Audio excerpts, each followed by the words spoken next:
Hello, नमस्कार. सकाळी उठलो आम्ही. थोडं लेटच झालं होतं उठायला. 9 वाजले होते आणि वृंदाला मी हॉलमध्ये ठेवलं खेळायला.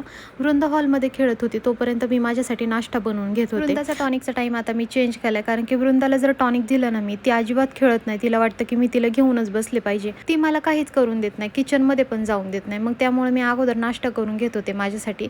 पोहे बनवत होते, पण वृंदा काही राहत नव्हती. मग वृंदाला घेऊनच पोहे बनवले. वृंदाला जर मी किचनमध्ये घेऊन बसले ना, ती किती पण वेळ राहते. माझे पोहे बनवून झाल्यानंतर मी टॉनिक घेतलं वृंदाला द्यायला. टॉनिक देऊन झाल्यानंतर मी माझ्यासाठी नाश्ता करायला घेतला. वृंदाची आणि माझी दोघींची पण आंघोळ राहिली होती आणि आज आमच्याकडे लाईट पण गेली आणि पाणी पण गेलं. 3 वाजेपर्यंत लाईट पण आली नव्हती आणि पाणी पण आलं नव्हतं. थोडा वेळ पाणी आलं, तेवढ्या पाण्यामध्ये मी वृंदाला आंघोळ घातली. आंघोळ घातल्यानंतर वृंदा झोपी गेली आणि वृंदाच्या आज माऊ आल्या होत्या दोघी पण. आणि आमचा दादू मस्त खेळत होता. वृंदाची डॉल घेतली होती आणि त्या डॉलच्या मागं तो पळत होता. आणि मग दादूला झोप आली होती. दादूला मग झोळी बांधली आम्ही हॉलमध्ये. साडीची झोळी बांधली. त्याला झोळीमध्ये झोपवलं. तो झोपी गेल्यानंतर मी पाणी आल्यावर पहिल्यांदा फरशी पुसून घेतली. फरशी पुसल्यानंतर वृंदा थोडा वेळ उठली होती. तिला पुन्हा झोपवलं. ती झोपी गेल्यानंतर मला व्हायचं होतं फ्रेश. आणि आज दिवसभर खूप वैतागले होते. पाणी आलेलं पाहून खरंच खूप बरं वाटलं. एखादी गोष्ट नसेल ना, तेव्हाच त्याची किंमत कळते आणि आज मला पाण्याची किंमत एवढी कळली की बस रे बस. आमचं उरकल्यानंतर आम्ही गेलो खाली दादूला घेऊन, कारण की दादूची मम्मा गेली होती पार्लरमध्ये आणि दादू खूप रडत होता. मी दादूला घेतला आणि दीदीने वृंदाला घेतला. आम्ही पार्लरमध्ये गेलो. दादूने त्याच्या मम्माला पाहिल्यावरती तो थोडा रिलॅक्स झाला. तो थोडा व्यवस्थित झाल्यावरती मग आम्ही त्याला घेऊन घरी चाललो होतो.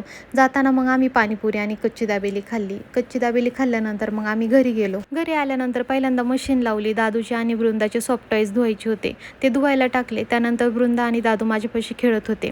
रात्री आम्हाला जायचं होतं जेवायला, त्याच्यामुळे आम्ही सगळे निघालो होतो. वृंदाला माऊनी घेतलं होतं, त्याच्यामुळं आम्ही आज थोडं रिलॅक्स होतं. मला खूप बरं वाटत होतं. भारत माता चौकात आम्हाला थोडी ट्रॅफिक लागली. आम्हाला ज्या हॉटेलला जायचं होतं तिथं गेल्यानंतर आम्हाला समजलं की तिथं नॉनव्हेज पण चालू झाले. त्याच्यामुळं आम्ही गेलो आहारला.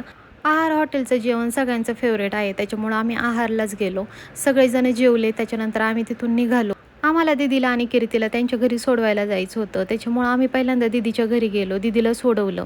दीदीला सोडवल्यानंतर मग आम्हाला कीर्तीला सोडवायचं होतं आणि आम्हाला खूपच लेट झालं होतं. लेट झाल्यामुळं वृंदा खूप वैतागली होती आणि ती गाडीतच झोपी गेली होती. कीर्तीच्या घरी गेल्यानंतर आत्या आल्या होत्या गाडीपाशी वृंदाकडं, पण वृंदा झोपी गेली होती.